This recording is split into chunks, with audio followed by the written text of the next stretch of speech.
Dhamma Jumden the Shinsha Vanta Jama Yandam Zobe Sanje Riba Dan Shansudem Devarisha Vanji Den Chemba Jivan Duve Kaloju Lana Meba Hadam Benam Je Demba Sanje Jum Bejawa Shaja Tuba No Chansen Rojo Do Jasu Dhamma Jumden the Shinsha Vanta Jama Yandam Zobe Sanje Riba Dan Shansudem Devarisha Jidin Chemba Jivan Duve Kaloju Lana Tathāgata namje dhamma sanje chumden de bejo shaja dhamma la chaze lo jodo jazo shi dhamma chumden de dishin shaba da jomba yanda wan zobe sanje riba shazun dhamma de varisha wan jiden kemba jivun dube lana meba hada mena je dhamma sanje chumden bejo wa shaja dhamma la chaze lo jodo jazo shi kanze kanye zobo jadam ze sajen dhamma Mane jiden de na jojo suwa de de gewa jama jama. Namda gonga chodo su sanwa yishi jasu seje rumbo. Chaban jiden sum nanda meba gombo chonye jona jama. Senjon de ma chimen da veshe sendo dawa jona jama. Duje jena seba suma je nyame chenjen jona jama. Gombo duje che de ba tamje jembe de. Sonam yende jasu jen di jen shama jama. 다음에 대사 저거 좀 개념이야 손들 저도 너무 쇼교 것이 요즘만 저 전에 저변만에도 라바타나로 신경도 많이 되게 되려면 저 내가 지금 메시지 개와 보소서 랑게 셈네 요소도 되는 선제된 거 까마라를 마음에도 좀 맞을 거 주고 메모도 가지고 디제션 데이터다 손은 뒤에 담제지 고반도 내 견제도 가다는 시간만 Sibesonen to one show to the teacher, blessed one, one beyond, full destroyer, completely perfected, fully awakened, perfecting knowledge and good conduct, Tathāgata, no other, supreme guide of beings to attain, teacher of gods and humans, to you the completely fully awakened one, the blessed one, the glorious conqueror, subdue the subject. I prostrate my offerings and hope for refuge. To the teacher, the blessed one, one gone beyond, the full destroyer, the completely perfected, fully awakened being, perfecting knowledge and good conduct, Tathāgata, no other, supreme guide of beings to attain, teacher of gods and humans, to you the completely and fully awakened one, the blessed one, the glorious conqueror.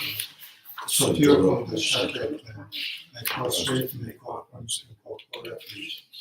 To the teacher, the blessed one, gone beyond, full destroyer, the completely perfected, fully awakened being, perfecting knowledge and good conduct, Tathāgata, no other word, supreme guide of beings to attain, teacher of gods and humans, to you the completely and fully awakened one, the blessed one, the glorious conqueror. Subdue upon the shattered land, I prostrate and make offerings and hope for refuge. When no supreme among humans, you upon this earth, you paced out 7 strides, then said, I am supreme in this world. To you who are wise, then I prostrate. With pure bodies form supremely pure, wisdom motion like golden mountain, fame that blazes in the 3 worlds. We know the past, to you I prostrate. With supreme signs, face like spotless moon, color like gold, to you I prostrate. You are immaculate, the 3 worlds are not. Incomparably wise one, to you I prostrate. The Savior having great compassion, teacher having all understanding, the field of merit with qualities like a vast ocean, to you the one gone to plusness I prostrate. The purity which makes one free from attachment, the virtue which frees one from the lower realms, the one path, the sublime pure reality, to that Dharma which classifies I prostrate. Those who are liberated and also show the path to liberation, the holy field qualified with realization, who are devoted to the moral precepts. To you, the sublime community intending virtue I prostrate. Do not commit any non-virtuous actions. Perform only perfect virtuous actions. Subdue your mind thoroughly. This is the teaching of the Buddha. A star, mirage, a flame of a lamp, illusion, a drop of dew or bubble, a dream, a flash of lightning, cloud. See conditioned things as such. Through these merits may sentient beings attain rank of all seeing, subdue the flow of thoughts, and be delivered from motion of suffering, of aging, sickness, and death. Sanje Shono Soje Shono Chanju Bado Dane Jazu Nage Jazu Jebe Sono Je Dola Beje Sanje Drubi Sanje Shono Soje Shono Chanju Bado Dane Jazu She Nage Jazu Jebe Sono Je Dola Beje Sanje Drubi Sanje Shono Soje Shono Chanju Bado Dane Jazu Nage Jazu Jebe Sono Je Dola Beje Sanje Drubi Shu. I go for refuge into love and light, to the Buddha, the Lama, and Tsongkapha.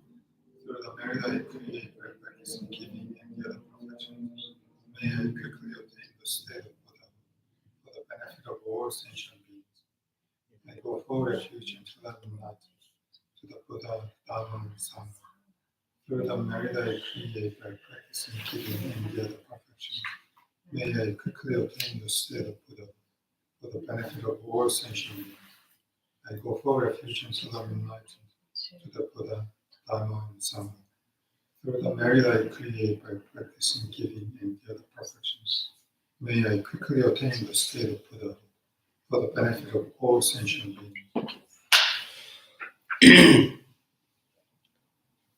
Kete Pumba Dayana Jada Jiwa Jendo Jiwa Kete Pumba Namne Jiya Pumba Sinja Mego Danyu Yoba Mayana Dagi Yoba Kana Jiwa Dada Dagi Shibe Chiri Mati Manya Zime Manze Manya Zime Kan Daya Yoba Manya Daya Mati Manya Zime Kanga Tonga Nada Nada Shiranya Dada Dagi Nyawale Bagashi Jiya Tezebe Nekewa Se Leda Nyuma Sebe Leda Nyuma Nando Ne Teda Chiri Choba Tomani Yoba Daba Jiya Dagi Dame Jeje Temboji Sanje Namja Dada Dame Game Jeje Jebe Chango Doba Semji Juyo Doba Majebo Doba Chuni Nyame Dada Sung Tamje Yanda Yanda Me Yanda Yanda Ma Yinyi Yanda Mimi Yanda Me Tene Sanje Jeje Shene Sheme Sheba Da Joba Namja Mojo Namdo Me Tade Me Tene Dinye Sinye Kala Dena Ganjuba Tene Rishi Dinye Me Tele Shema Ma Yinji Tiji Sheme Damanya Sanje Jeje Ganamja Temba Du Sugyo Tunji Manya Tade Me Cheba Manya Toma Zozanje na majuji nyede na msebe na razanje jeje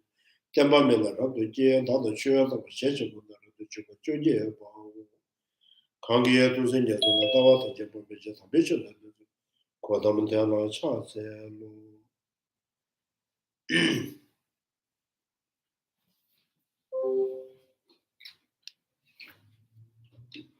So we're on the page number 140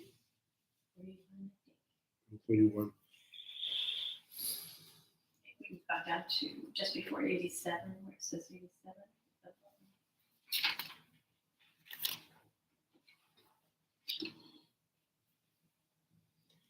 So yeah, I think last Sunday we talked about the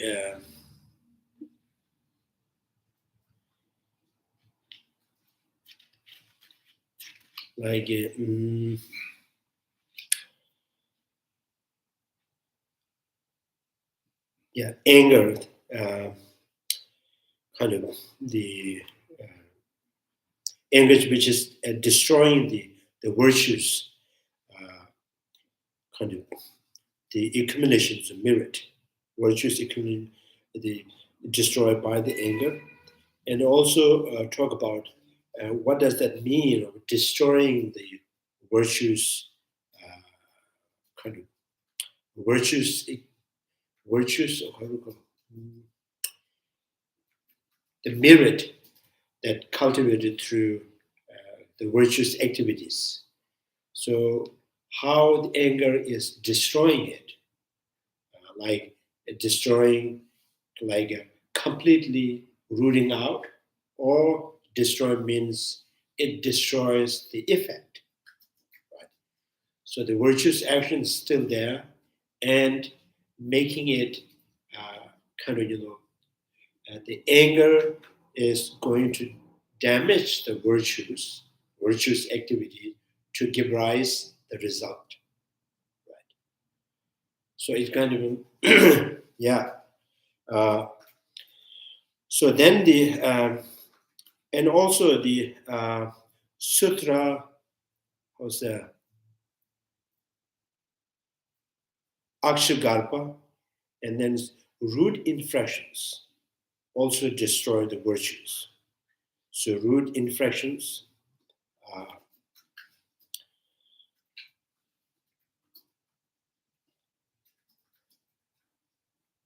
so I think there's some kind of, the afflictive emotions, the strong, the kind of emotionally kind of delusional mind may kind of cause the violating the root vows. So it has the same kind of similar kind of the potential to destroy the virtuous activities. And then how the anger and this very powerful negative emotion arises. And then it also mentioned about how this negative emotions comes to manifest due to what condition, what causing the condition. And then says, the training is, how is it here, gazing at the householder's life while yearning for gift and honor. So the practitioners may develop some kind of powerful, strong, negative emotions because they keep yearning for the gift and honor, respect. So there's too hungry about so when you're too hungry about gift and respect, and there is these are the conditions that develops the uncontrollable negative emotions, right? That violates the root kind of the root vows. And then this says these swelling with manifest conceit. So it's kind of like arrogance and also haughtiness, or with your kind of the small knowledge, and finding this is the most kind of the greatest knowledge that I have, making small as too big, and then kind of kind of being satisfied, right?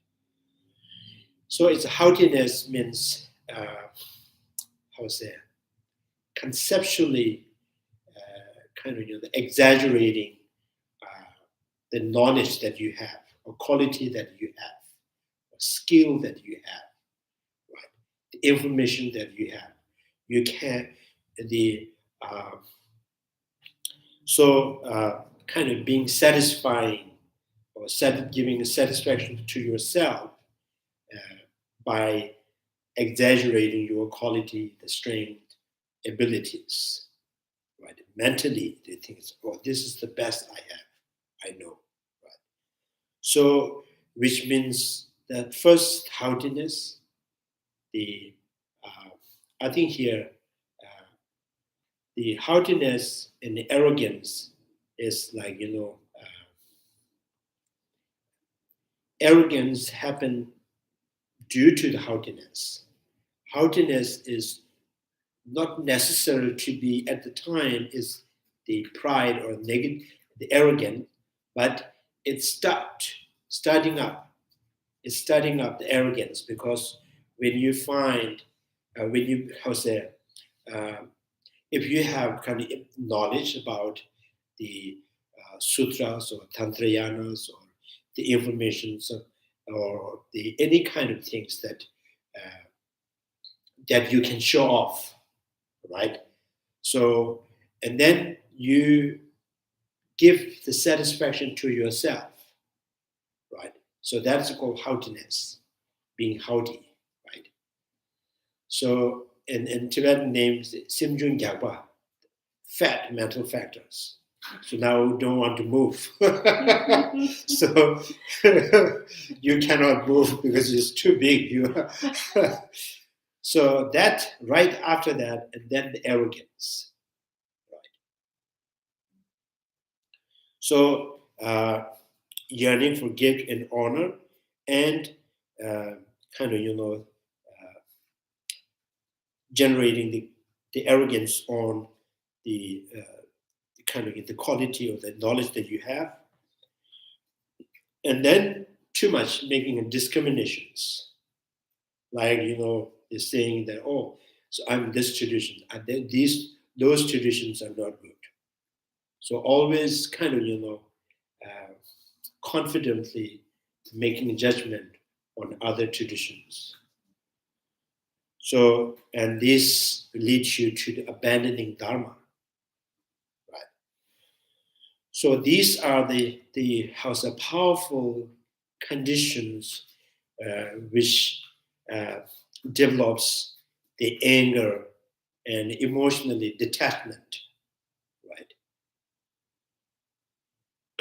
So, and then so this is how you develop some kind of negative emotion to destroy the virtuous activity that is accumulated through many lives before, many years before, months before. So all be destroyed by that anger.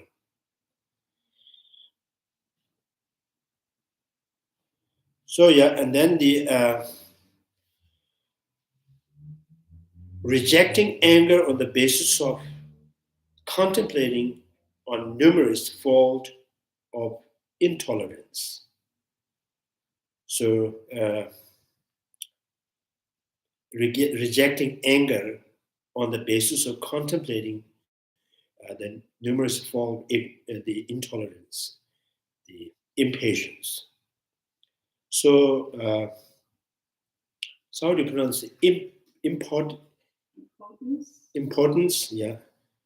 So this importance caused by intolerance may damage oneself. So it's kind of like anger has a two side. One looks powerful, one's making yourself weaker. It's anger kind of makes the stronger afflictive emotions, anger making yourself the weaker. Right? So importance, the caused by the intolerance may damage oneself alone. The importance, the force that is the absence of compassion. So it's when the negative emotions become powerful, more stronger, and then the weakening the good qualities like compassion. However, damage both self and others. So this is as follows. And the Chandrakirti's root text is the wrath, right, disfigures your face and leads you to what is unwholesome. It robs your mind of the judgment of what is right and wrong. Intolerance is swift to throw you to the lower realms. So these are, you have to contemplate the impatience, the cause kind of, ugliness, and then make you do things, unwholesome activities, and then you will lose you may lose the judgment, what is right and wrong, because of the anger, and finally or eventually it will lead you to throw in or propel in the lower realm. So, so these are the contemplating on the faults of the anger or intolerance. The instant it arises, right? Anger arises. The wrath disfigures your face and leads you to what is unwholesome. And it robs, right, your mind of the judgment that helps evaluate what is the right to do, what is the wrong to do. This intolerance, anger, is swift to throw you to the lower realm after death. So contemplate these ill consequences, thinking about those consequences, because no one wants the look unfavorable, like ugly, and no one want to do something unwholesome activities, and no one want to lose their judgment in right and wrong, and no one want to go to hell. So by generating anger or having anger, and this will cause ugliness, unwholesome activities, losing the judgment, and falling into lower realms. So just contemplating on that, and this is how.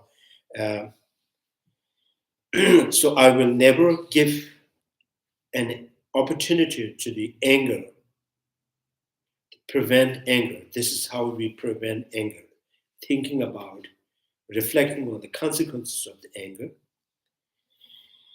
So appropriateness of the cultivating forbearance.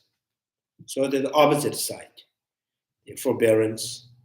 This is twofold. Contemplating the numerous quality of the forbearance. And the second is summary with advice to the cultivate forbearance. The contemplating numerous quality of the forbearance.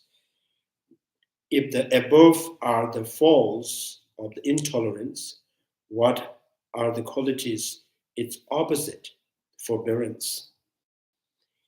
So now opposite is like, but forbearance brings the qualities opposite to those just described. Forbearance makes you attractive, right? Dear to the sublime one. You become the wise in knowing what is the appropriate, what is not. Afterward, you gain birth as a deva or human. So, and it secure the exhaustion of the negative karma. So these are the quality of the patient. Patient makes you look good. The patience leads you to do some wholesome activities. With patience, you will have wisdom. So with patience, you will born in higher rebirths. And with patience, it will purifies all the negative karmas. Right? But practicing forbearance brings the qualities opposite to those fault of anger and as just described. For example, practicing forbearance makes you attractive in the physical appearance. You become dear to or the cherished by the sublime one, and you become the wise in knowing what is appropriate or correct, what is not appropriate and correct. Afterward, following your death, you gain the birth as a deva or human. And it secures the exhaustion of your negative karmas gathered through the anger and so on in the past. Contemplating this benefit, develop power of the forbearance. So as I mentioned,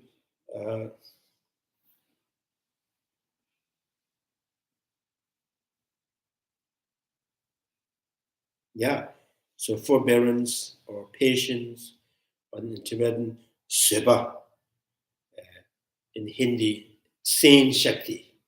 Sen Shakti means the power of for kind of bearing any difficulties.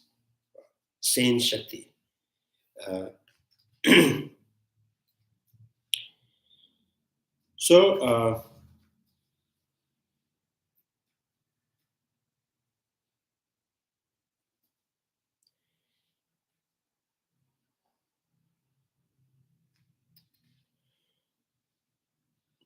So what do you think? The patient, I think here the seva or the Sen Shakti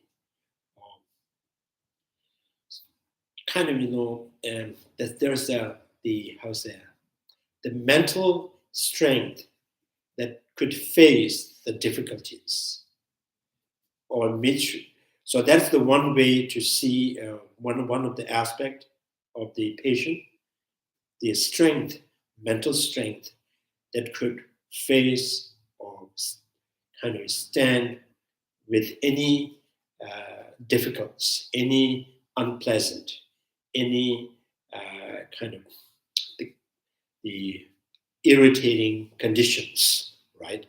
So that's the one aspect. And the second, another aspect of the patient is kind of, being able to stand, and it's kind of, being able to standing by, and preventing any unpleasant. Right? So preventing unpleasant. So although there's the condition to cause unpleasant, but you are able to stand and then prevent unpleasant inside. This is meaning in Sweva.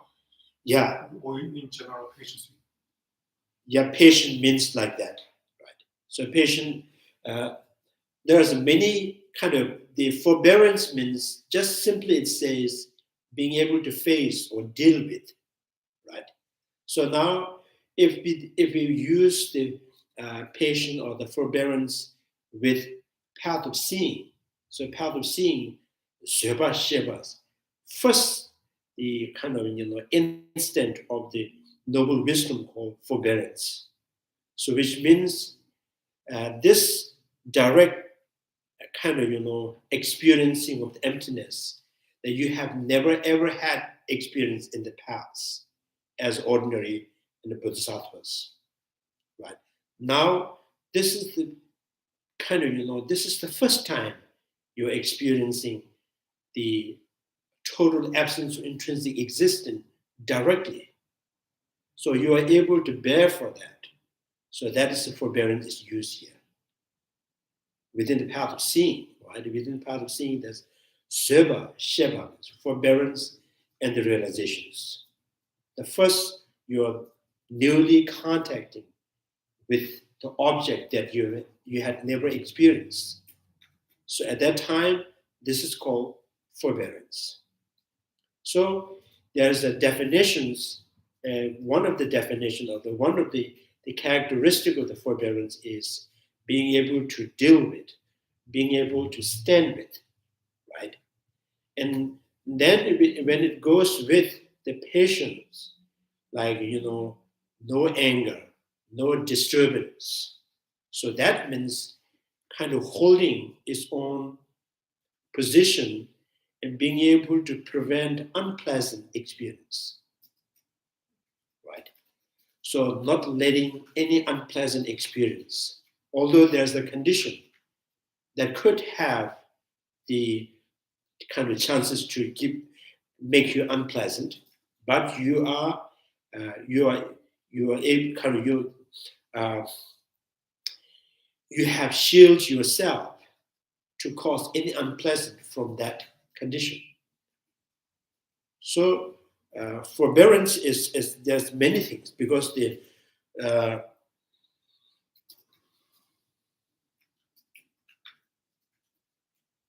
so this is why the patient with kind of the patient with disregarding the suffering, patient with accepting the suffering, patient with kind of patient with kind of the profound meaning. So the patience is always used there, right? If you contemplating on the impermanence and the conditioned suffering, constantly contemplating on this, and that will generate another level of the degree of the patience.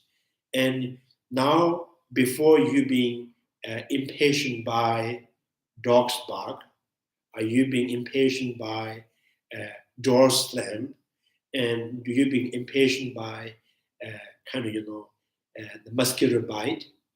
So meditating on impermanence, conditional suffering builds some kind of a strength. So now you're no longer being bothered by kind of door slam or mosquito bites, any noise, right? If someone, so any phone calls, right? So this means patient, which is disregarding the suffering. Now, this conditional suffering is no longer bothering you.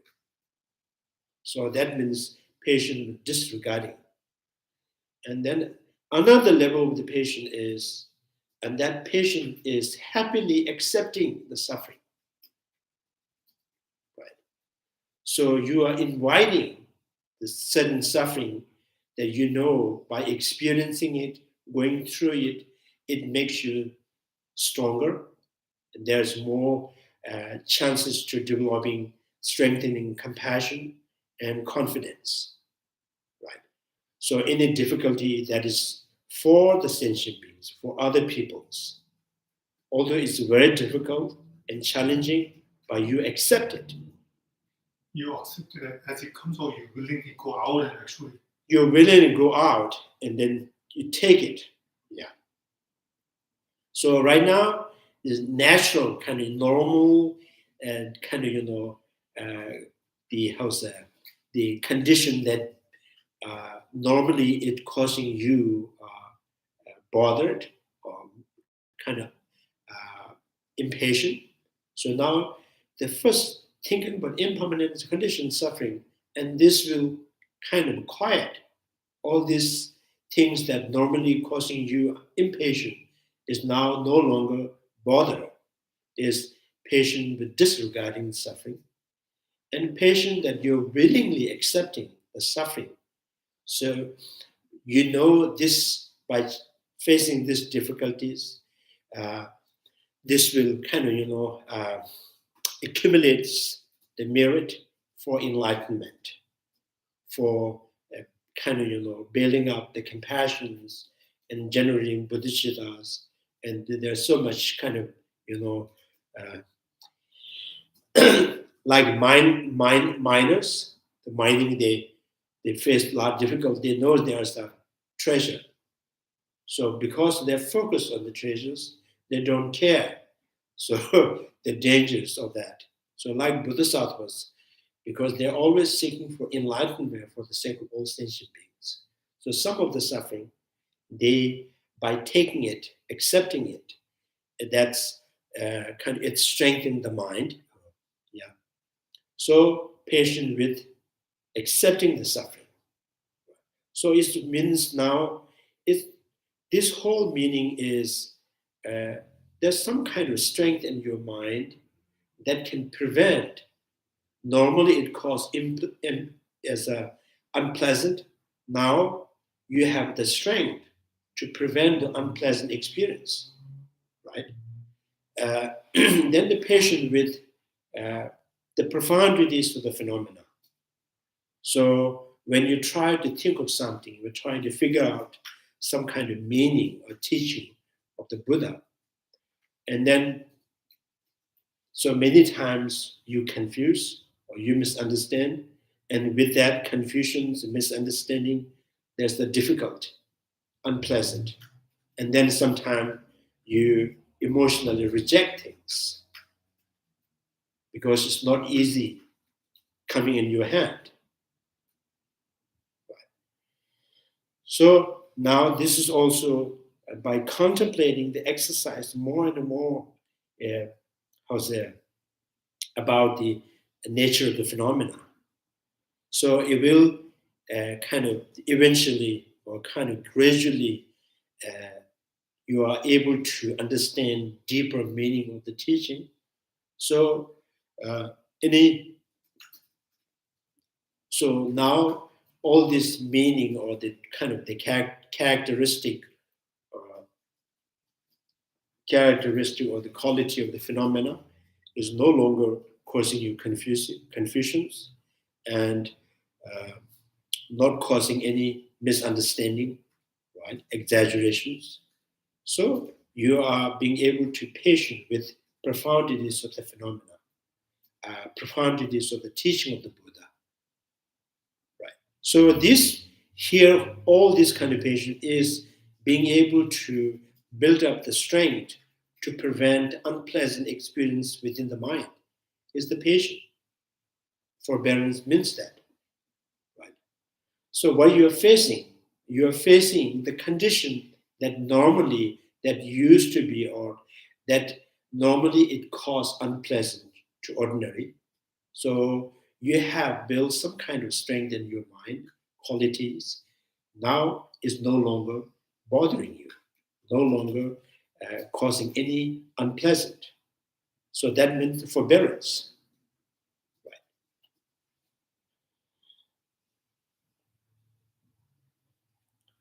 So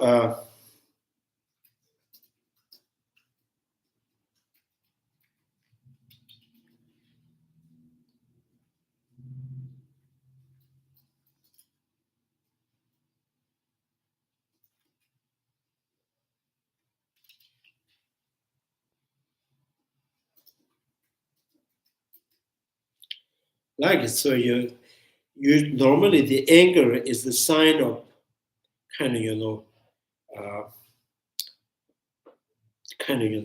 the anger is the sign of the weak side of mind. So the anger, those the small, even the animals like snake, right?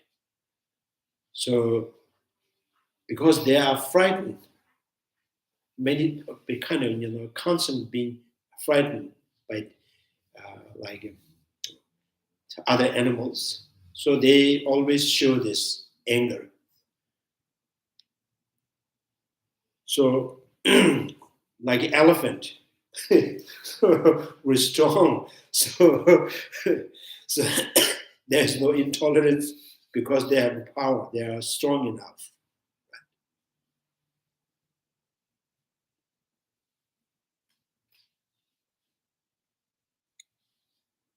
Some ants they're very angry.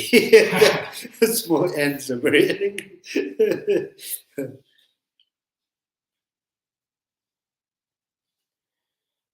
So yeah, so this is the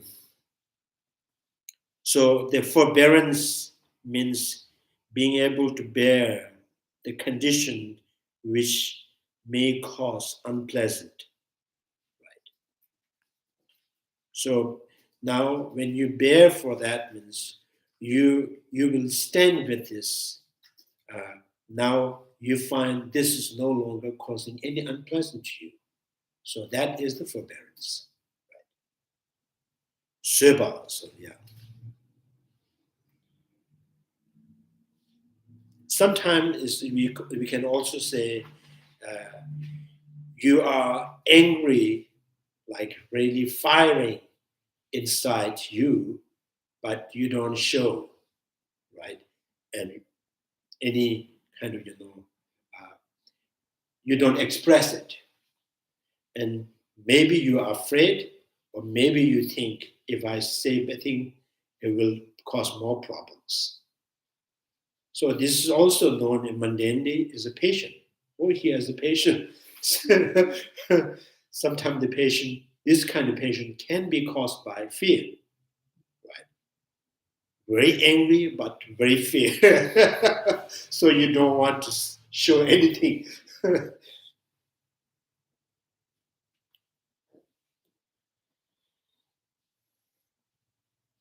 So yeah, sublime, and you become the wise in knowing what is appropriate to correct, what is not appropriate to correct. Afterward, following the death, you gain birth as the deva and human. So I think in English there's only one. So you always say God Ram, God being. So and it secures the exhaustion of your negative karma gathered through the anger and so on in the past. contemplating this benefit and develop the power of forbearance.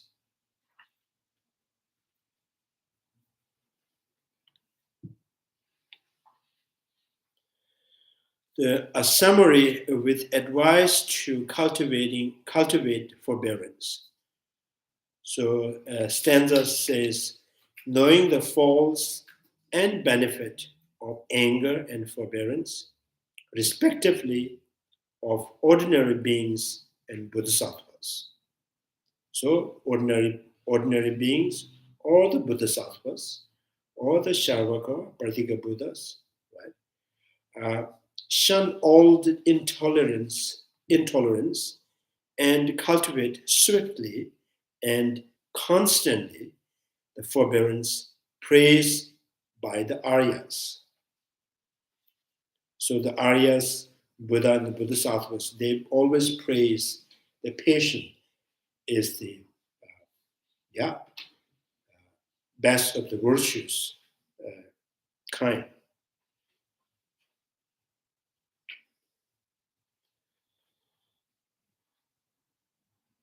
As described above, knowing the faults and ill consequences of ordinary beings, experiencing anger, and the benefit of Bodhisattva's forbearance, shun intolerance, cultivate swiftly and constantly.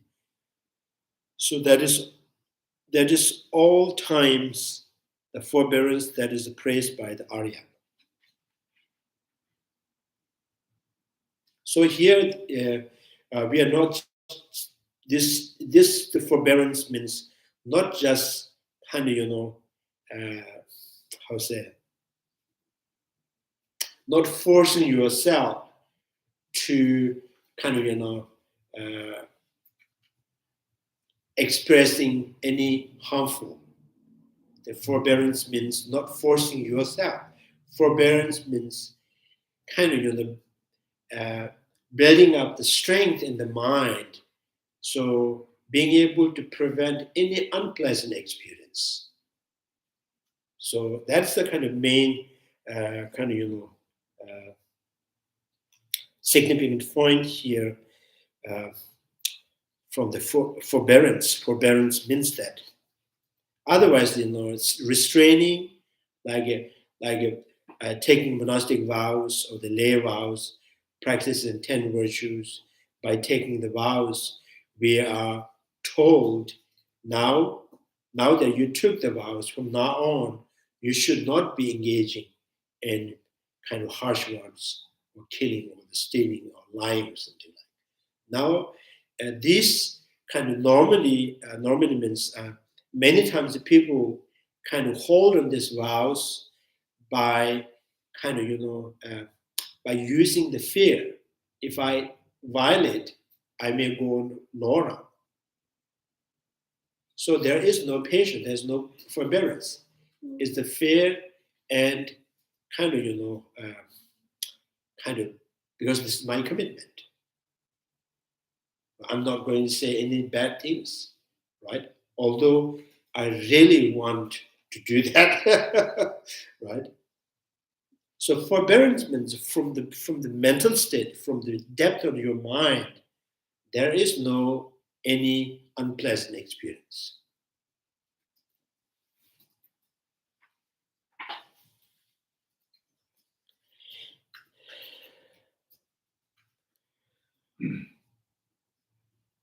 So the division of the perfections of forbearance. So mundanes and supermundane. Forbearance, even dedicated towards the perfect Buddhahood, is mundane if objectified in terms of the three factors. So Bodhisattvas whose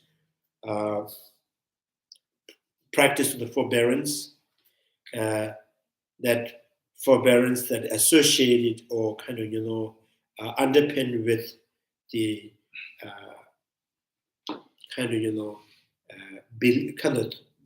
I think associated with mind that believing in the intrinsic nature of other people, others, intrinsic nature of and means. Yeah, what your forbearance with, what forbearance itself, and one who is practicing the forbearance. Yourself, your forbearance, and the thing that you're being, patient with, are all intrinsically existence. That's called mundane forbearance, right? And a forbearance that underpinned with the wisdom that understands, right, the the person or the thing or meaning you are being patient with, and the patient itself, and one yourself who is practicing the patient, all equally lacking the intrinsic nature. So that forbearance is the supermundane forbearance. So mundane's objectified in terms of the three factors. If there is no such objectifications, the Buddha said, this is the perfection that needed transcend the world. That indeed transcend the world. Right. So forbearance, supermundane forbearance, indeed transcend the world. Indeed, end the second existence.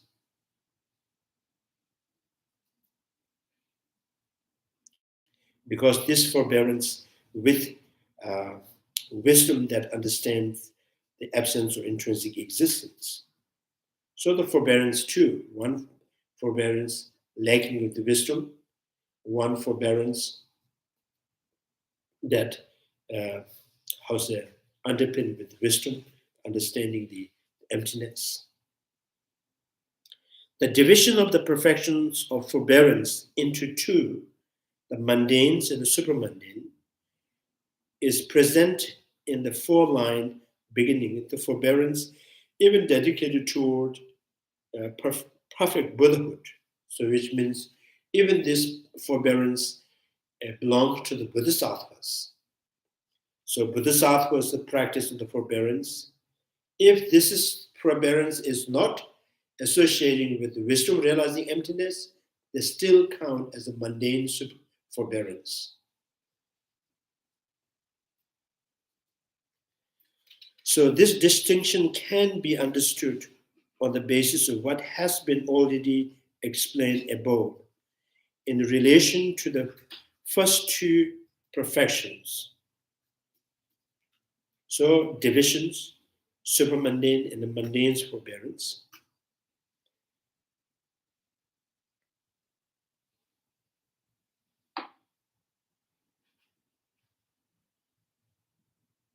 So like,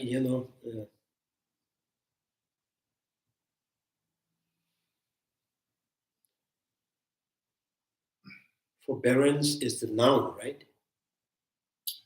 So the verb, how do you say, forbearing? To forbear. Forbear, to forbear, right. So I think there's a two. You forbear with unpleasant experience within your mind, or you try to forbear with a condition that is causing unpleasant. Right. So it counts the both. So even you are not able to prevent unpleasant, you could not be forbear with unpleasant experience, but you could be able to forbear with the condition that causing the unpleasant, because you're not retaliating, right? You're not talking back. Right? So that's kind of in the mundanely how you understand he is very patient.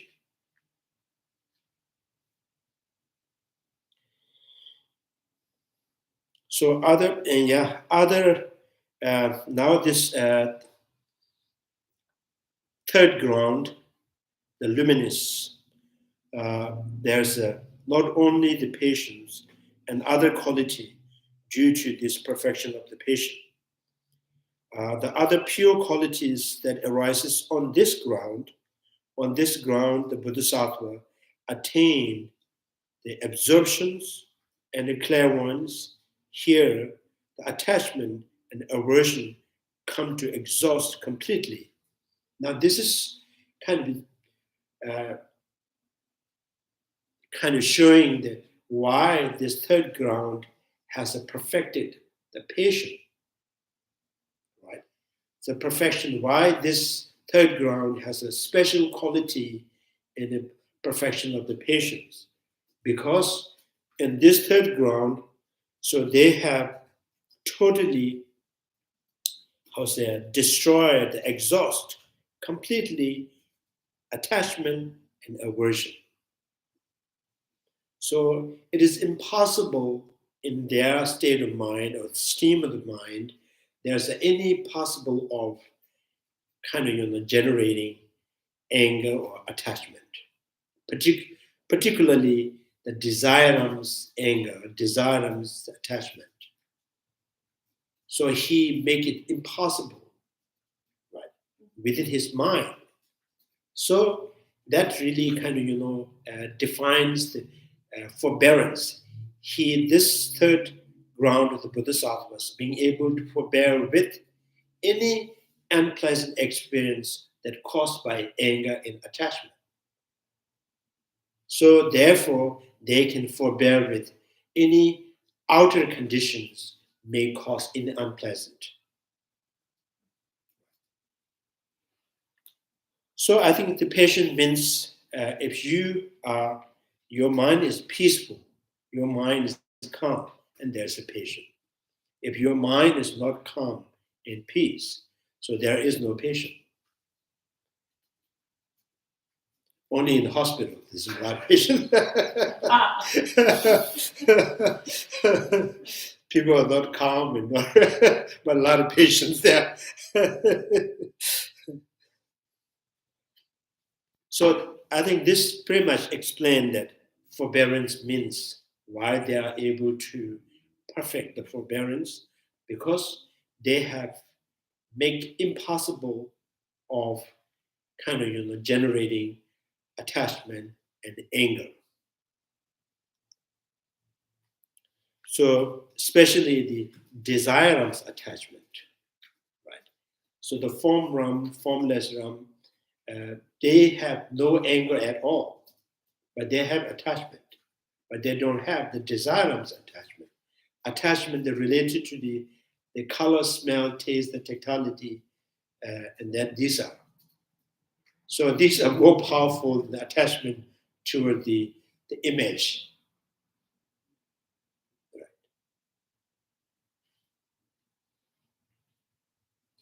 That's like a form realm or form? Yeah, form realm and formless realms, they do possess the attachment, but they don't have any desirous attachment. They have no any craving for see, color, smelling, and taste and tactilities. Right. So human beings are more aggressive in attachment because they are, more craving or the desiring for the color, smell, taste, tactility.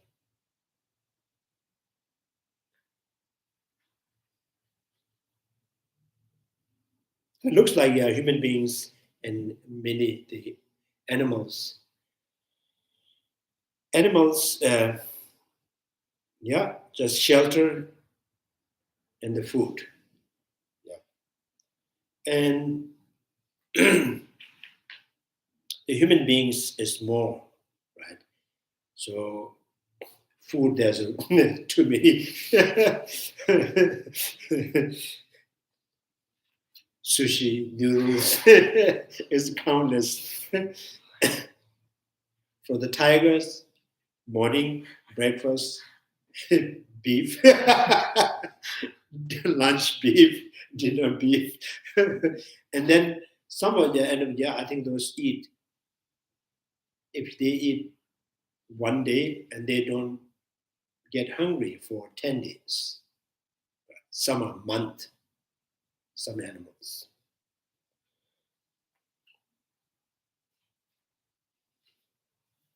So human beings, stomach is very small, but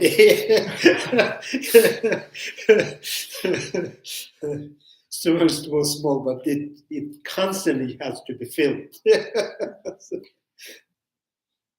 So here, so this once the this particular the third ground of the Bodhisattvas has making the desires, attachments, aversions impossible to grow or to perform any functions.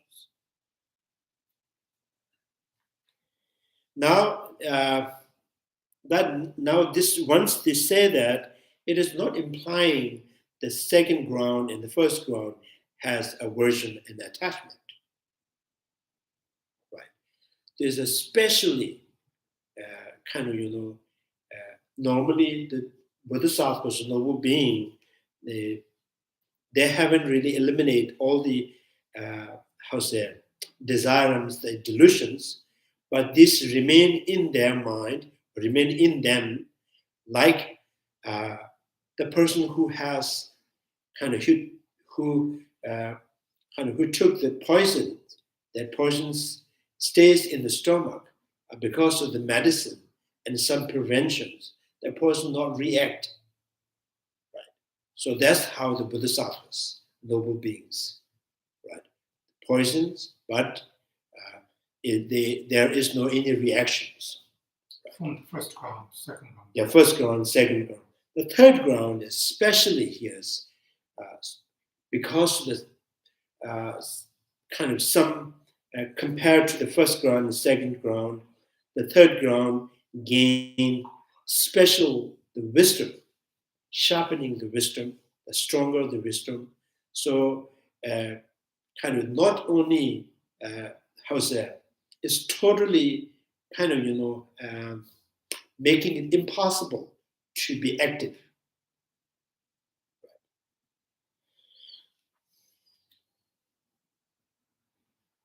So the patient means, I think here, patient means no possible of being unpleasant.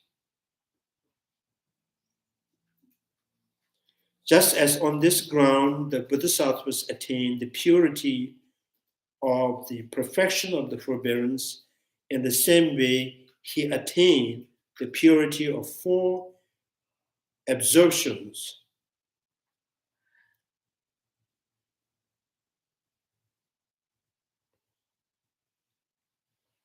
Such as the first level of absorptions and exemplified by the consciousness, first level of absorption.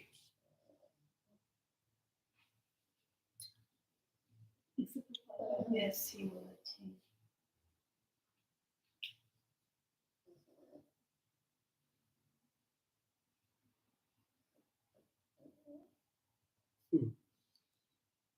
Exemplified nothingness, peak of existence.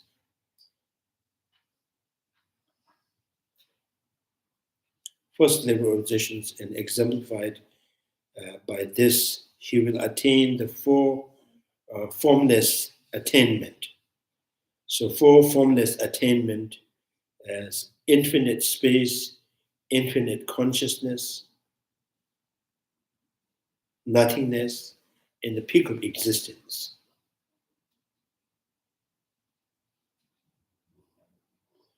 Four absorptions, like a form, these are the concentrations, the 4 kind of concentration to be born at the 4 different state of form realm. 4 concentration of the form realm. So there's a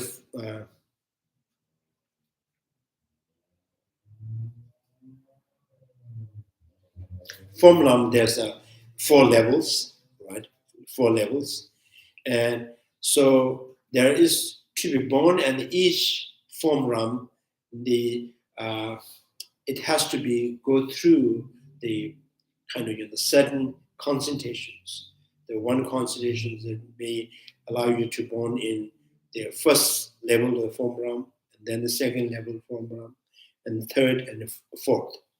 And then formless realm, like so observations named by infinite space, infinite consciousness, and nothingness, and a peak of existence.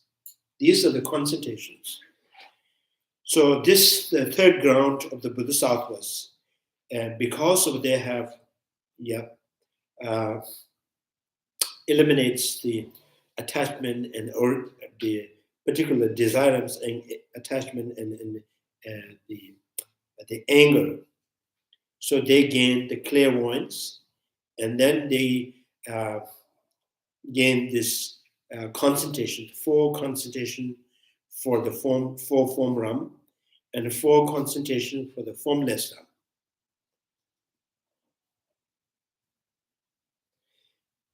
So, and then for immeasurable,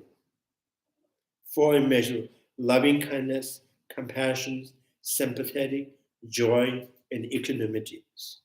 So these, especially in this, and the 5 types of the clairvoyance. So here's supernatural feats.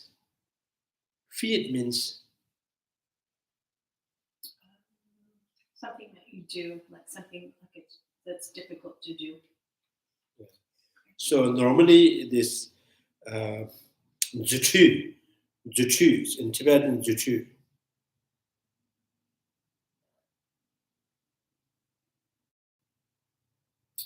It's an achievement that requires great courage, skill, and strength. So it's like kind of, for example, shape shifting. It's the quality, the concentrations that they change, instantly change, shape shifting, right? So that's called jitu. Yeah.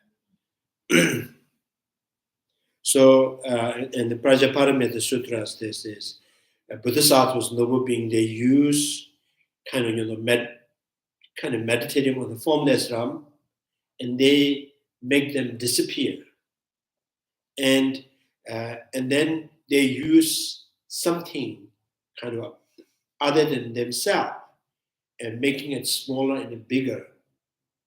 So if there's a small coin, right? So why they themselves remain kind of disappear, not appears any form, and they change things, make it bigger and smaller. So and then this sebachu things is means kind of shape shifting, kind of with basis of the water, gold, earth. So that there's a lot of things through meditating on in the formless realms concentrations, and the form realms concentrations, and they kind of they appear, they make themselves appear like huge, like mountain, and sometimes small, like kind of particles. So these are the which means supernatural feat, means like that. But does this mean that at this level, one obtains all these kind of concentration powers? Yeah, they gain some this kind of concentration powers. They can meditate on any kind of concentrations, form realm concentration, the formless realm concentrations, and all this is to, I think, to benefit sentient beings. What is this from fully immeasurable? There's sympathetic joy. What does it mean? Sympathetic joy.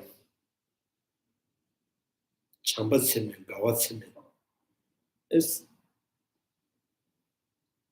sympathetic is love, kind of sense of caring, and kindness, the compassion, loving kindness, yinjitsime, chambatsime, tanyumtsime.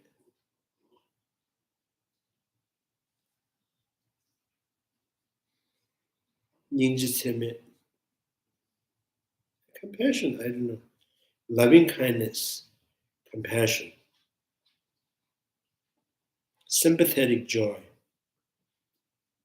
So kind of, this, for example, the first is the kindness, Ningji is kindness.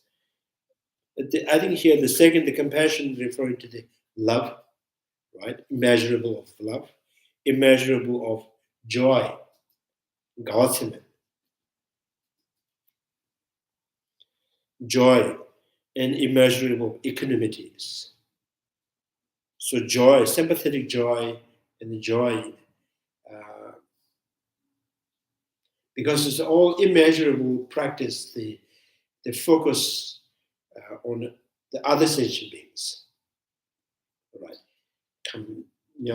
So for example, the kindness is imagining their suffering, right?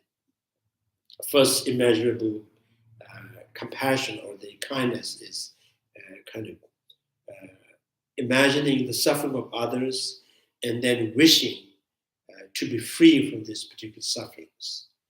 And the chamba means imagining any good quality or the good time or good condition, and imagining all sentient beings having received all the good things that, and the sympathetic joy means when you imagine these sentient beings free from suffering and enjoying with the good qualities, and then being a kind of rejoicing in that. So being happy about, being rejoiced about that. By looking at the sentient beings. By looking at the sentient beings, So that's what sympathetic joy. And equanimities. And no, equanimity means the balancing, like, no anger, no attachment. So imbalance means when the attachment overpowered the mind, imbalance. Anger overpowered the mind, imbalance. So this anger and attachments, kind of letting it calm and more quiet. So it's the equanimities.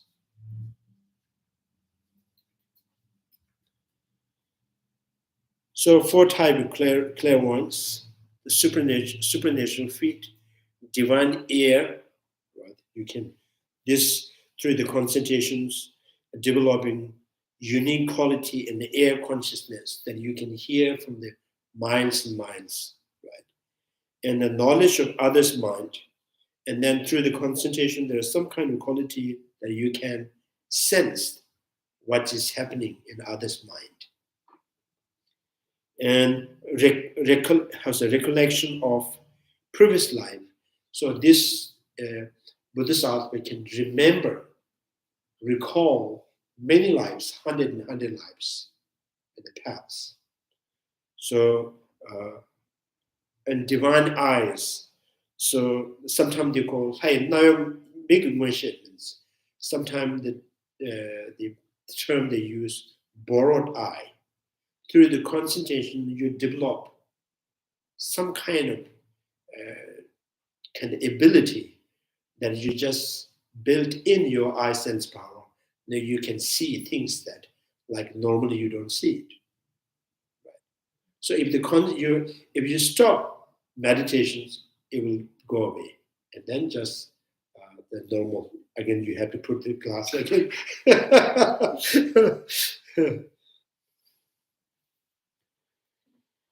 So these are the quality that is easily built from the perfecting the patient. When the patient's there, all the qualities kind of, easily being developed.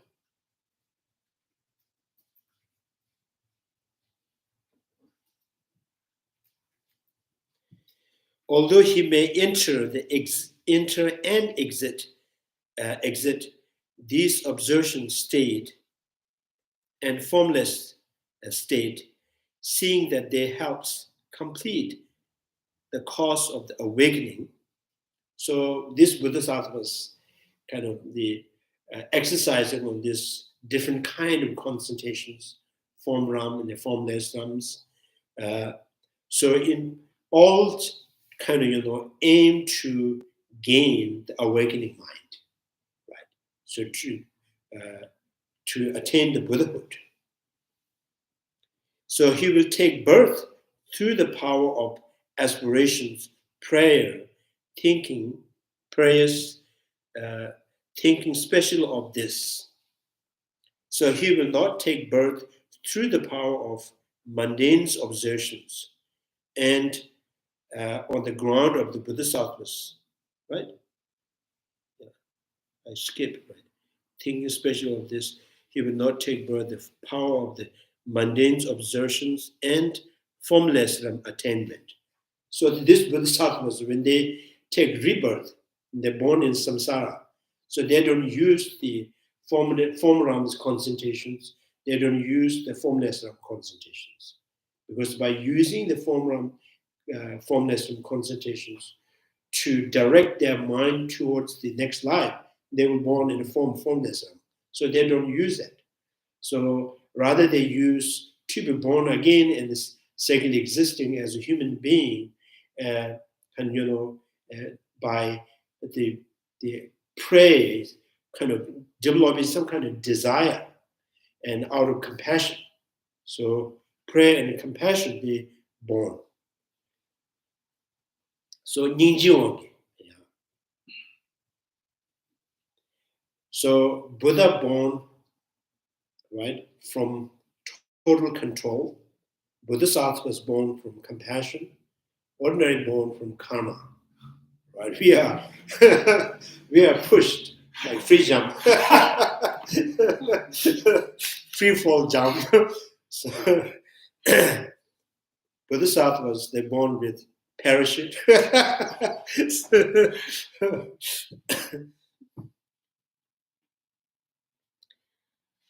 So yeah, the power of mundane observations. He is able to do this starting from the first ground, but on this ground, the Bodhisattvas attain higher training in the concentrations. So that is the far superior to the purest ground. I think it kind of, it's pointing this because of they have perfect ground for to be patient. They have built perfect foundation for the patience. Therefore, the whole qualities just just grow a byproduct. So now here.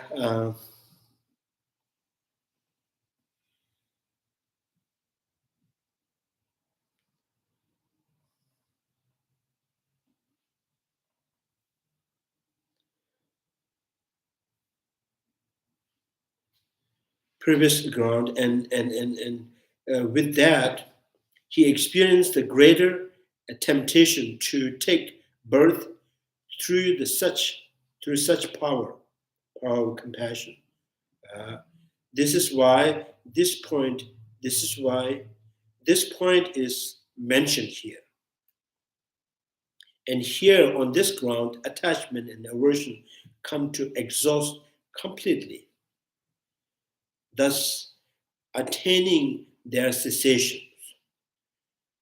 So now the second ground and the first ground, they haven't really gained the cessation of the desire and attachment, the cessation of the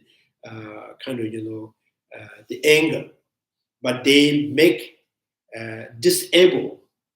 They are able to kind of make the anger and attachment disable. Now the third ground, so he, through the concentration, through the power of the wisdom, and kind of total eliminate, completely exhaustions. I think eliminations and exhaustion, maybe there's a little bit different here. So the conjunctions,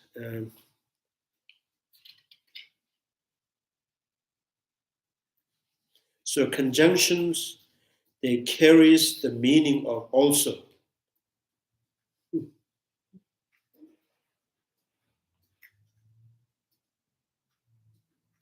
So here, this understand this is on this ground the Bodhisattvas attain absorptions and clairvoyance. And means Lama Tsongkapha was trying to explain the kind of implicit meaning from the and. So conjunction and or tongue carries the meaning also, and it is here to include what is not mentioned, namely the delusions. The meaning of the word exhaust here should not be taken to be total exhaustions. For even the sutras state that all four feeders of desire, form, second existent ignorance are thinned out. So I think they're trying to use the completely exhaustions and attained their cessations. Now they're trying to discount. So try to find the discount. So because it says completely exhaustions, right? And then now here this is like sutras saying this kind of thin out kind of exhaustions and annihilations. They're making a different, slightly difference there, right? So exhaust means now it is finished, right?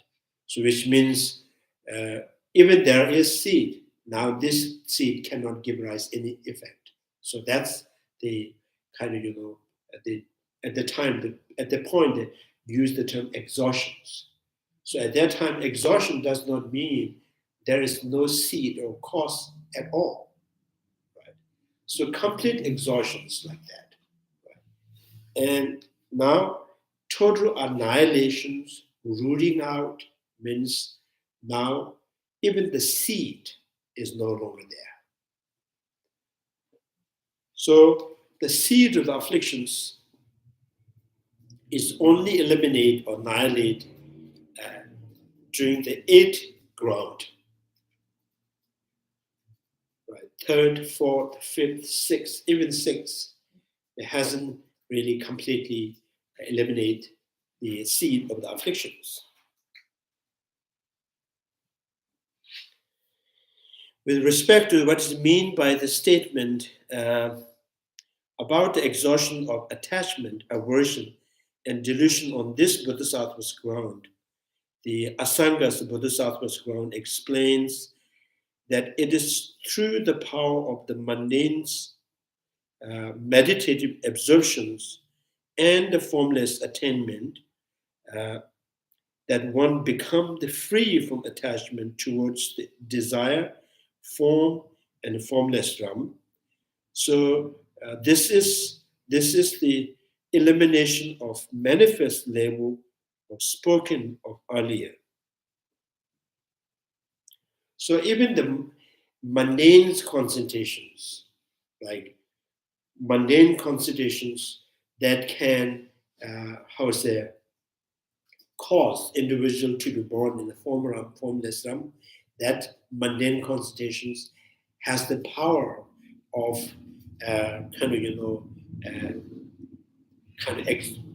exhausting the aversions or attachment, anger and attachment, particularly attachment towards the kind of form, right? Color, smell, taste, tactilities. Mundane concentration is single point meditation.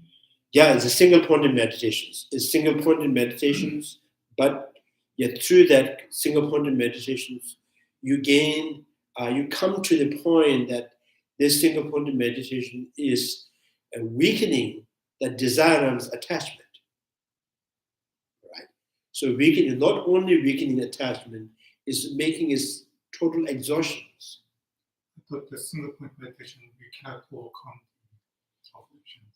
So, yeah, it's not overcoming in terms of abandoning or kind of eliminating, but exhaustion means, right? For temporarily, it's making it not active, right? It's inactive because of the power of these concentrations. As long as these concentrations remain, there is no space for those kind of desirous attachment to manifest, right?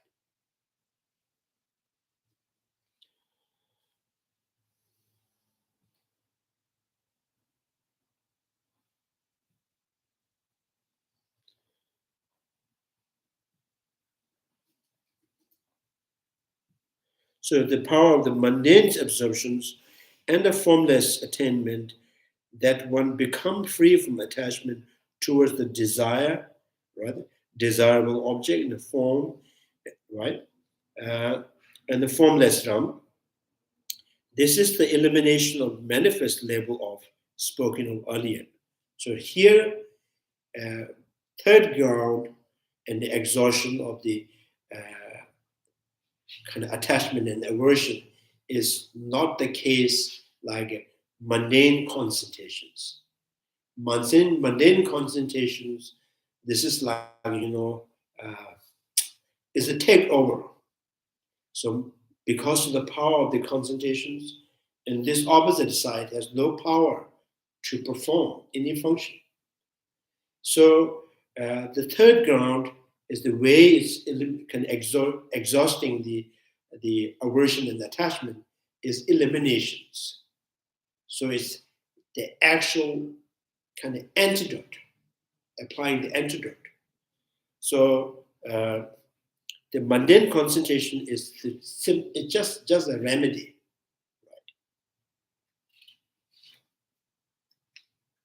Like Advil. So when you took the Advil and the fever is stopped for a while, right? So as I spoken earlier, this seems therefore the why thin out is used. So thinning out is thinning out or exhaustions. These here by applying the antidote, not the remedy or not the kind of and trying to suppress. So the feeders being thinned out too seem to be once mentioned in the Abhidharma's text. So now you should hear the important kind of point here is the remedy, antidote, two things, right? Remedy means is the kind of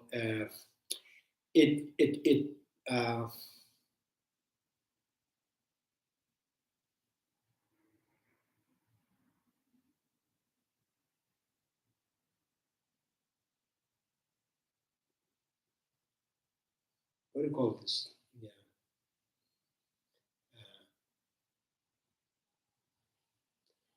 Remedy is the like when you feel when there's a heat in the room, you turn on the air conditions. So it's the remedy. So while this air condition is kind of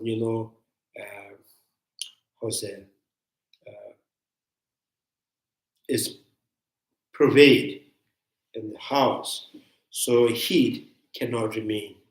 If you stop the air condition, heat just come back. So this is like as the remedy.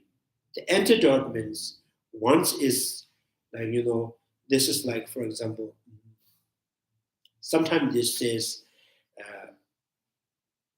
like when the thief in house, so the house owner and get in, and he kind of how to say.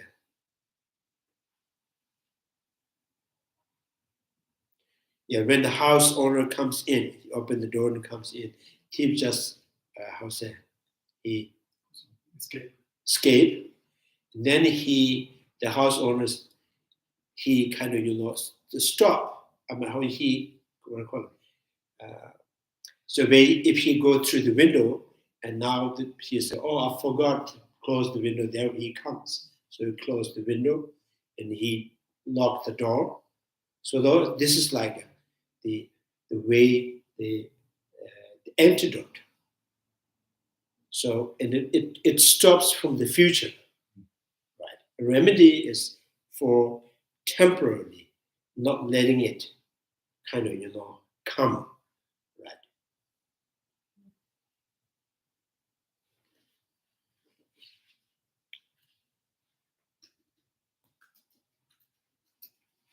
Coming back from the future. Terminator is coming back from the future.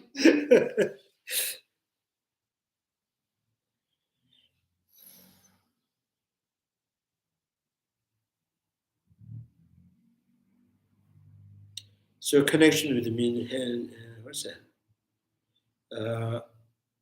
So you see the remedy and the antidote.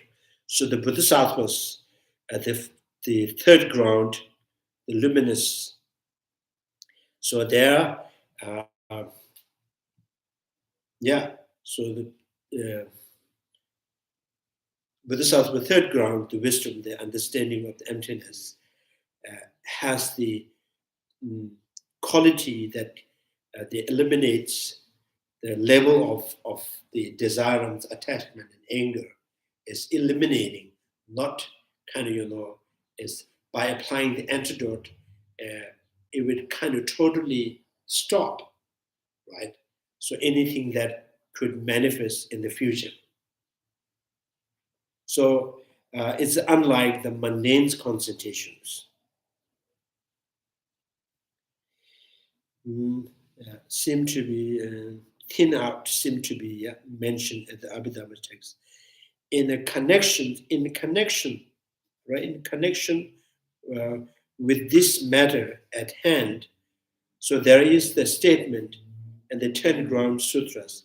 His feeders in the form of view were already eliminated previously. Some explains this sentence to mean that the last 3 or 5 type of faults we are eliminated on the path of seeing. However, this should be taken to mean that the acquired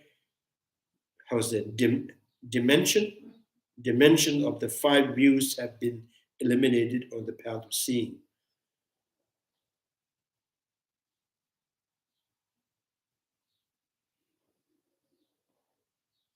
So this is the way to eliminate from the seat. So when the first ground, the path of seeing, when the first the first time when you directly perceived or observing an emptiness, at that time, so there's the 5 acquired afflictions has totally abandoned, which means is rooted out with their seed. Right. So what are the 5 acquired afflictions? 5 acquired, first, Chandrakirti means a view of identity of self as acquired the view of identity, right? And Chandrakirti,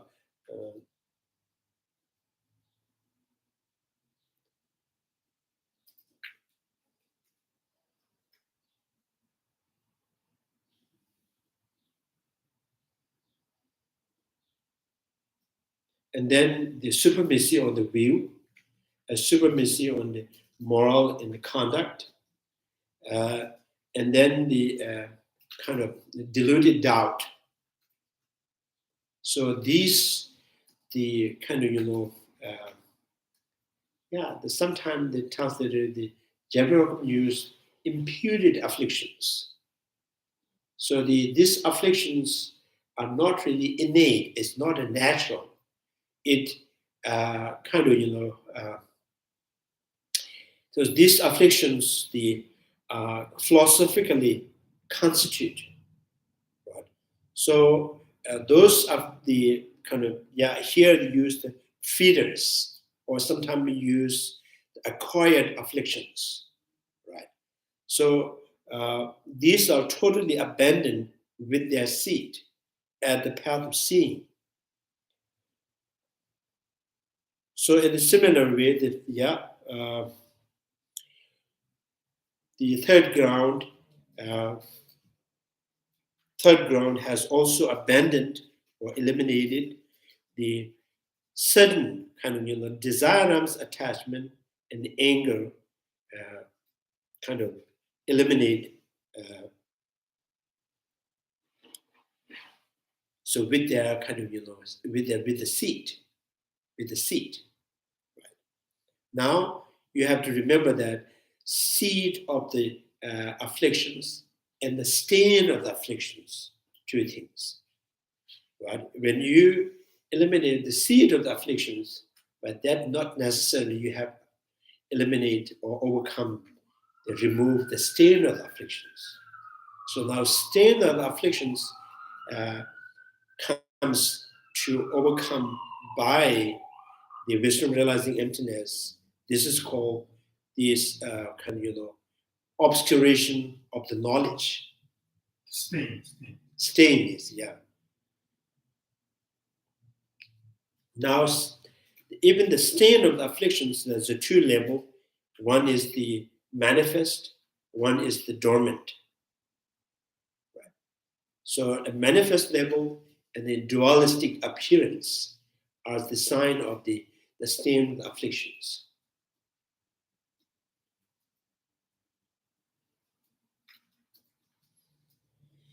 Dualistic appearance. The fears that are viewed eliminate from the ground of engagement.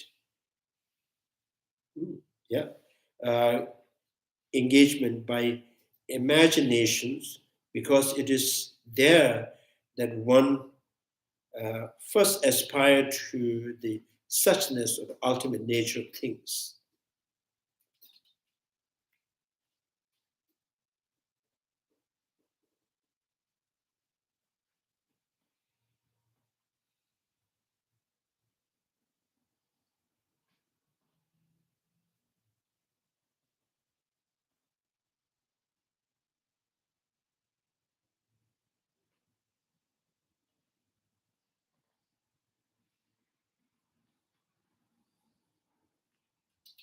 So here is those imputed afflictions or the acquired afflictions, like in the concept of Atma.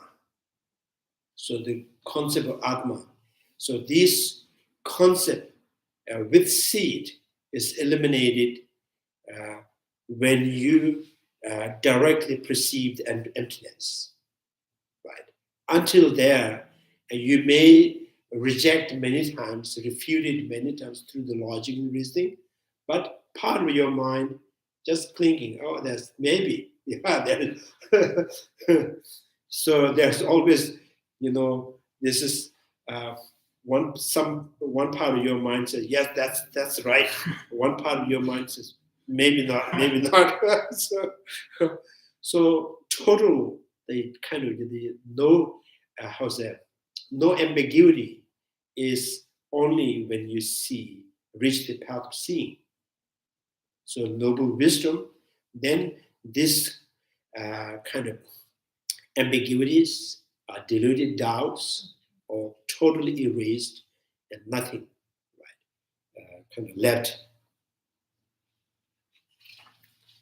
Until then, we have faith in Buddha, Dharma, Sangha, we believe in the next life, in the previous life, but until we reach the stereo path of seeing, there is always doubt, ambiguity about the possibility of liberations. Dharma exists, not exists, probably exists, but still there's a dilemma. So this cannot be overcome simply by kind of taking vows.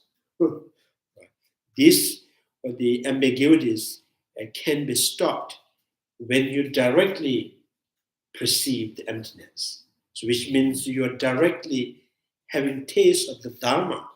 Then you stop doubting on Dharma. Until then, there's always kind of ambiguities, doubts.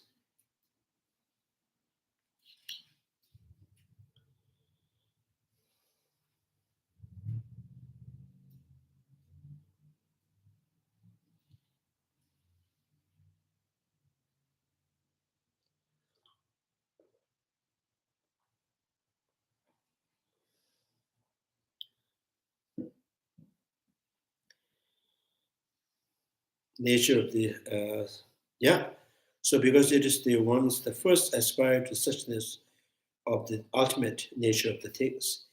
Next, in the same sutra, it states that false attachment, aversions,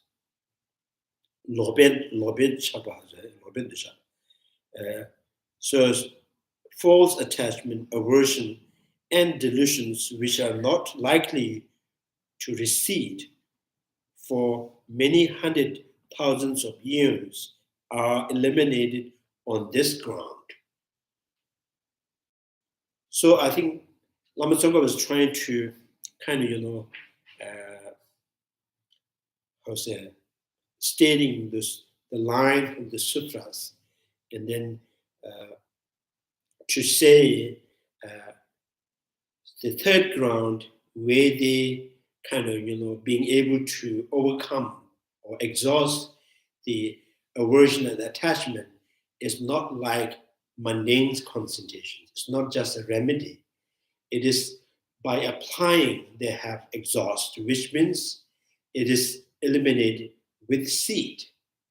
So Lama Tsongkapha was saying this because this, and the sutra also mentions not likely to recede, many hundred thousand of years are eliminated on this ground. This again used the term eliminated, right? So this should be understood as the elimination of their seeds. So Lama Tsongkapha says, this is not the remedy, it is the antidote. It is this kind of stopping, ending from the futures, right? Nothing will happen. Nothing, So a seed. And that too, in the terms of the specific object of abandonment, relinquished on this ground, of the innate afflictions relinquished on the path of meditations, the first six, the 3 level of grade and the 3 level of medium, they correlated with the second to the 7 Bodhisattvas ground. So this is kind of, the abstract, how if this third ground has eliminated the seed of some kind of desires, attachment, and aversions, but still you have to accept until the 8th, right? There is no possible this Bodhisattvas can eliminate the seed of the afflictions. So now, the third ground, the exhaustion, complete exhaustion of the aversion and the attachment, and you also believe that by quoting the sutras, and you're trying to say this elimination of the seed, but also you have to accept the total elimination of the afflictions only done with the 8, the kind of end of the 7 and beginning of the 8, and then so And then how do you really divide what part of aversion has eliminated? So what part of the aversions or kind of attachment as eliminated by the third ground? So then kind of, hypothetical talking, say, oh, the desirous attachments, you can make it grade, medium, and smaller. So within the grade, right, grade, and you can divide it again. So grade, grade, grade, medium, grade, small. So this much has eliminated by the third ground. So it's just like kind of in the abstract. And then because you cannot, there is no, arguably you cannot explain this third ground where the exhaust, the aversion, the attachment is like a mundane path. It's not a mundane path. This third ground, Bodhisattva, was again direct realization emptiness. So direct realization emptiness is always applies as antidote, not the kind of remedy, not just temporarily pushing and avoiding, right?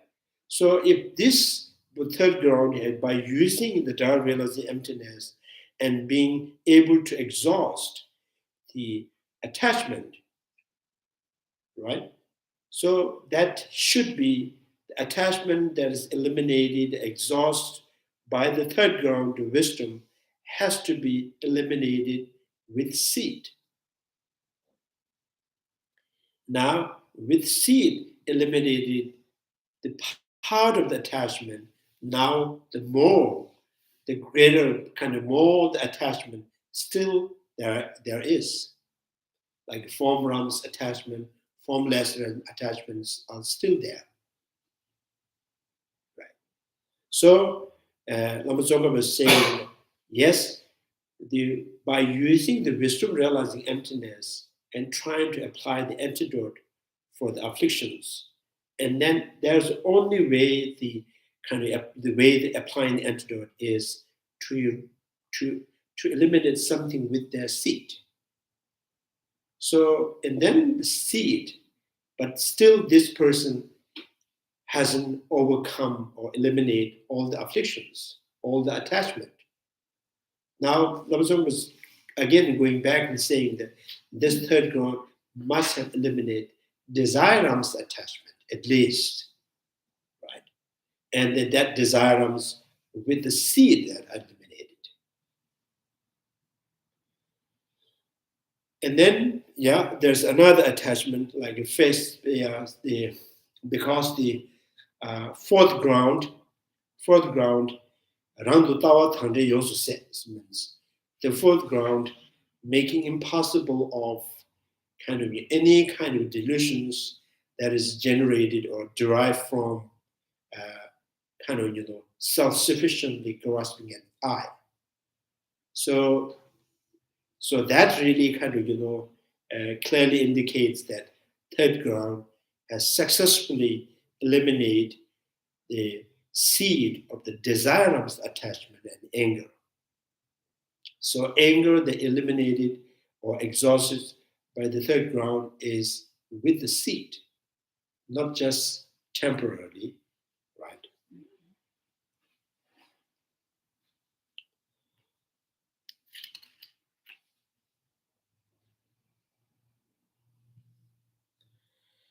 So level of the medium and correlated seventh ground, the commentaries authors, the Chandrakirti, does not speak explicitly of the elimination of the acquired afflictions from the first ground and of the elimination of the innate delusions from the second ground onward. But Nagarjuna's precious garland state that until the eighth ground is attained, there is no elimination of the seed of the afflictions. So Lama Tsongkapha is saying, although there is no explicit statement, but from the Nagarjuna's precious garland, and you can understand that. So I think, this is like mathematical saying this until the 8th, no Bodhisattva has eliminated all the afflictions. And right, any time the Bodhisattvas, they overcome, they exhaust any kind of the afflictive emotions, they don't really use the mundane path. So they have their powerful antidote. With that, overcome or exhaust or eliminate anything with the seed. There's no other alternative antidote for them. So together means now, and I have to divide the delusion into many pieces. So this part of the portion of the delusion has eliminated, and this much left. It's just kind of, it's total in the, what do you call? It's abstract. But there is a reason. It's really kind of, that abstract could stand on the logic. So now rest.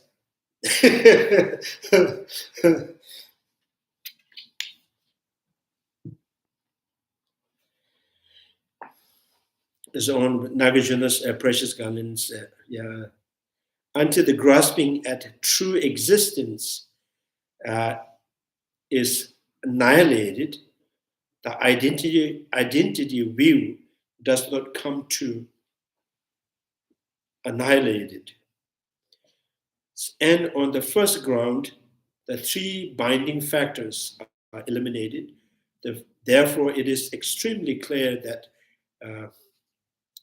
differentiations between the two classes, acquired versus innate, must be made within the afflictions in general, and the twofold distinctions need to be made with regard to the identity we in the particulars. Identity view means now kind of here they're saying that what triggers the afflictions, or what so like anger and attachments, how this is being derived from. Anger and attachments derived from the grasping of self. So the grasping of self is divided into two. The grasping of self and self-sufficiently, the grasping of self in intrinsically existence.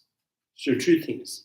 So Lama Tsongkapha says, when you divide it into two, so if you totally eliminate the grasping of self-sufficient I, right, even the innate one, so then there is some of the attachment that related to that, or kind of merged from that, can be kind of eliminated by that.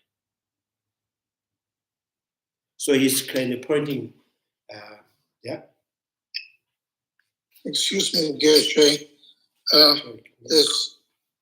This word innate has me a little bit confused, because it sounds like the word inherent. It seems, I mean, I know you said self-sufficient it seems to point to something that inherently exists. That's how I associate the word innate. Yeah. So innate is here, for example, so acquired afflictions means, like for example, concept of soul, concept of Atma. It is, culturally developed, philosophically constitute the idea of Atma, because when you have this kind of concept of Atma, has it has the is identified with characters as a permanent, unity, and independent. So these afflictions are the acquired afflictions. Means it just how say it's not really kind of with your birth. It's just kind of informations, collecting the informations you have built up this kind of wrong perceptions, concept of Atma and soul, right? So therefore, it's acquired afflictions. Now another sense of I, the identity of I, even the animals, the squirrels, the cows, horse, all have this, right? So their concept of I, identity of the I, is not culturally developed, nor any information has given to them, right, in order to have a concept of I. So that's why it's called innate. Relatively, right, is innate means this looks more natural than the concept of I is more natural than the concept of Atma and soul. So Atma and soul like heat in the water. Concept of I is just like heat in the fire. It looks, one more natural than the others. So that's why we term they use, one is innate, one is acquired.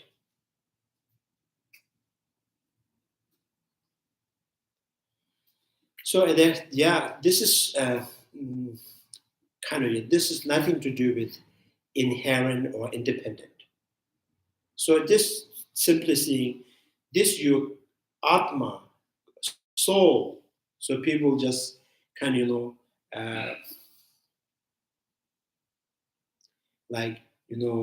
with that, the concept of soul that makes you believe the person after death, he's still in the grave.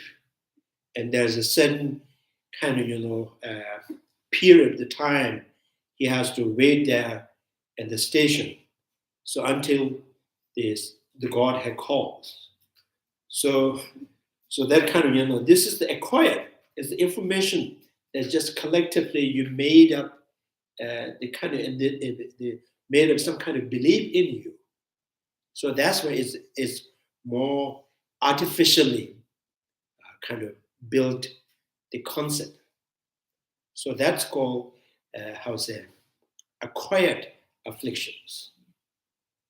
So another, like even the ants, small ants, they get angry, right, by touching it, and the snakes and squirrel, they have some kind of always sense of I, right?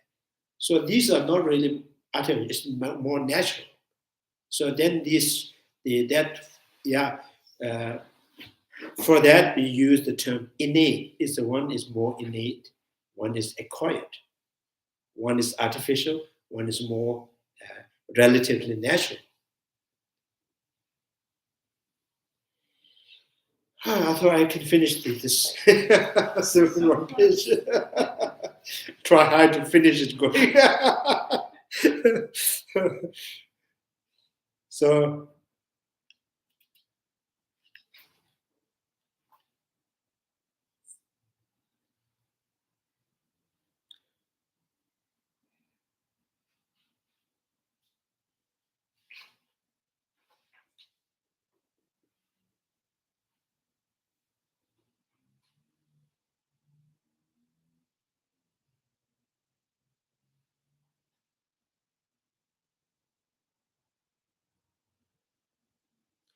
So now in this Chandrakirti's traditions, which takes grasping at true existence and as an afflictions, when the afflictions are eliminated by the uncontaminated path, the seeds of the grasping at the true existence are, invariably eliminated as well.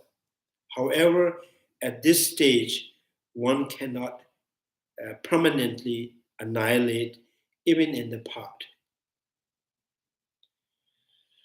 So the habitual propensities for dualistic perceptions, which are the other than these seeds. So it's kind of like it's a kind of the sign of the stain of afflictions, not the seed of the afflictions. Taken to be the subtle obscuration to knowledge. So since no subtle obscuration to knowledge can be eliminated until all afflictions are annihilated. So the kind of the antidote, applying the antidote to the obscuration to the knowledge started after the 8th ground. Before that, there is no kind of applying antidote to the obscuration to the knowledge, which means so you cannot deal or applying antidote to obscuration to knowledge until you have totally eliminated the afflictions. Right? So you are not going to clean up the smell of the garlic. First you use up the garlic. First you just take the garlic and then you go on trying to eliminate this smell.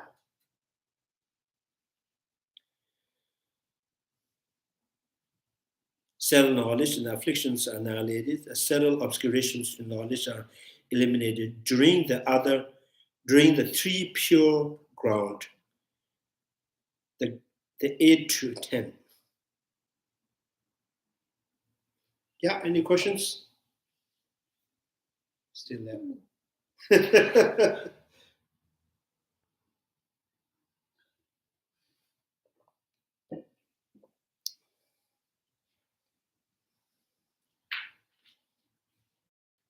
So you got it, right? The grass. Yeah, maybe I have a little bit of a question. I think this sounds like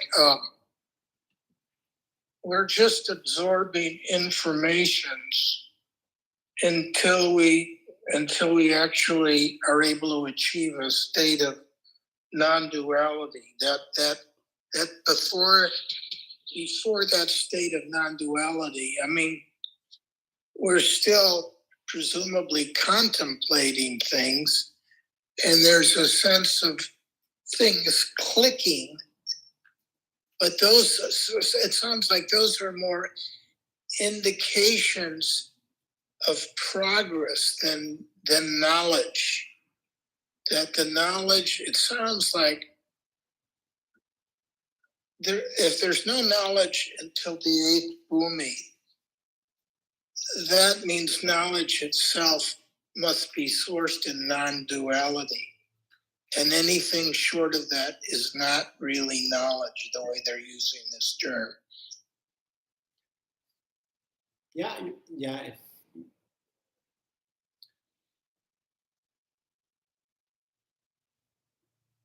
So I think that's the so knowledge is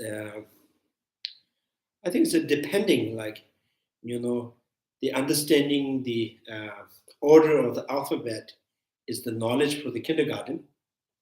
So right for the high school, the kind of knowing the order of the alphabet is not knowledge for them. High school is the grammar and other things. Then you go like universities. For the university, those alphabet and the has been, should, would, could, these are not knowledge for them. So this kind of the relatively that you just improve, right? And kind of how to say, it's always a relative comparatively. The law is not kind of the actual knowledge or not really realizations. So compared to the higher knowledge, this is always like that. And so far, in mundanely, our knowledge is to be able to connect to the meaning. So this is how we say, if I click to your informations, that I can create the image, so I can get kind of, explain what you have said, and you say, oh, you understood that. So it kind of, this is how we acknowledge. But in that knowledge, not enough to bring you experience. So then again, you just contemplate and gain some kind of inferential cognizance. So that is more knowledge than the just mere information. So that intellectual understanding is also not enough. So then we go again and try kind of, contemplate it more and more, and then we directly perceive something. So from the direct experiencing, the intellectual kind of inferential cognizing is not that important. Not that knowledge, not that kind of, is not ascertaining. It is just being able to figure out. Right. So this is all like that. So compared to the higher, the lower is always, kind of less value. This is how we go endlessly. So right now, so like just to to accumulate. So path of accumulations means you are on the path that you are accumulating as much as the knowledge, as much as you can. And then path of preparations means now you try to kind of, exercise on the knowledge that you accumulate. And then the path of seeing means after having kind of exercising and contemplating, right? And you kind of you have direct experience in the path of seeing. This is like, making a butter. First you collect the collect the milk, and then you just heat it up and then make it warm, and then you just ferment it, and then the yogurt comes, and you can churn the yogurt, and then the butter. So when you have butter, you just throw this off. So before, when you have collecting the milk, this is all of what you want. And then milk turn into yogurt, right? And the yogurt is all you want. And from the yogurt, you make the butter, and now the butter is the one that you want. And after the cluster, this is what you want. So this is how you go, right? So that's why giving a name, path of accumulation, path of preparation, path of seeing. And then even about seeing it, but that having seeing, directly perceiving, is not enough to eliminate the stain of the afflictions. You have continuously path of meditations, continuously meditating again and again, and that tested your knowledge, right? And then if you complete the testing your knowledge, and then the final is the omniscient.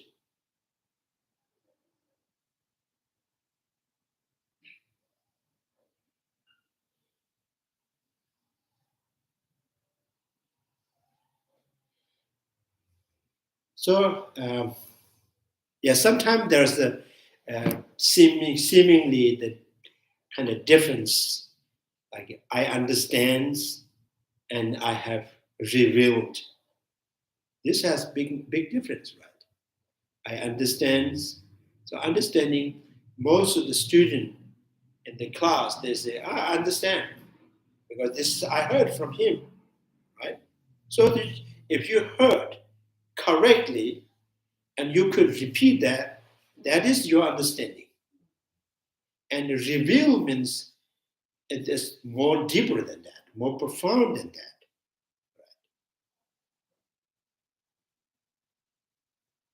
So understanding, you are standing under that correct information, you understand. You are standing under the correct imagination, you understand. So you are under something. So the understanding. Under the bridge, you understand the bridge.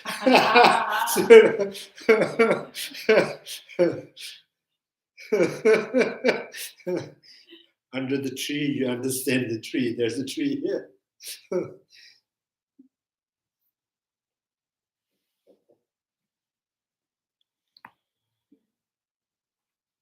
Yeah, there's one page we finish next time. Sunday. Huh? Yeah. It'll be the last Sunday class. Next Sunday? Yeah. Next Sunday. Next Sunday will be last. May 1st. Last class of the May. May 1st. Yeah. We won't have one on May 8th. Then I will reincarnate again.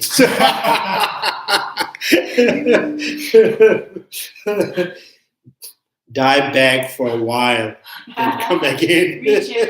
Regenerate.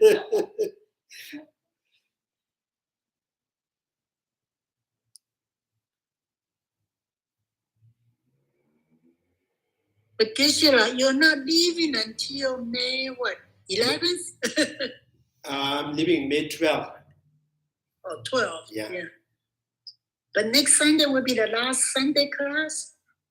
Yeah, one of the last. There's many last. That'll be the last. We won't have Ornament of Reason until May 6th. Oh, Ornament Reason is still until May 6th.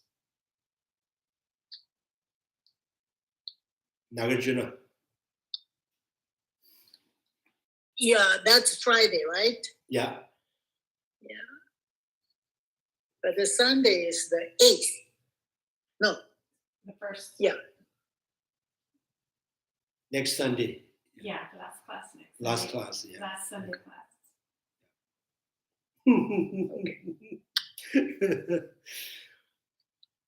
Sanju Simjo Rinpoche, Majeba, Majeshi, Jeba Nyamba, Mema, Kone Kondo Pebble, Tonya Tawa Rinpoche, Majeba, Majeshi, Jeba Nyamba, Meva, Kone Kondo Pebble, Pama Simjan Tamje, Dedan Denji, Yandro Tamje Tabu Tong, Chanju Simba, Kama Suju, Teda Kunja, Molom Juju, Karera Veko, Shemazu, Pendant de Wamadu Joe, Cherezo, Tinzi Jazu, Yeshabe Sede Badu, Denju. May the precious body mind not yet on horizon grow. May the bone have no decline but increase forever. May the precious mind realizing emptiness not yet on horizon grow. May the bone have no decline but increase forever. Due to all these merits, may all Father and Mother sentient beings have all the happiness, and may all lower realms be and keep forever. Wherever there are Bodhisattvas, may all their prayers be accomplished immediately. In the sacred land surrounded by snow mountains, you are the source of all benefit and happiness. O powerful Trinity cleansing council, remain in this world until samsara ends. Thank you very much. Thank you very much. Oh, Ulysses, how long will you be gone? Gone, perfect, gone.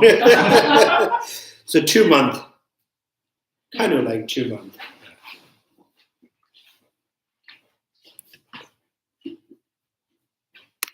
2 months.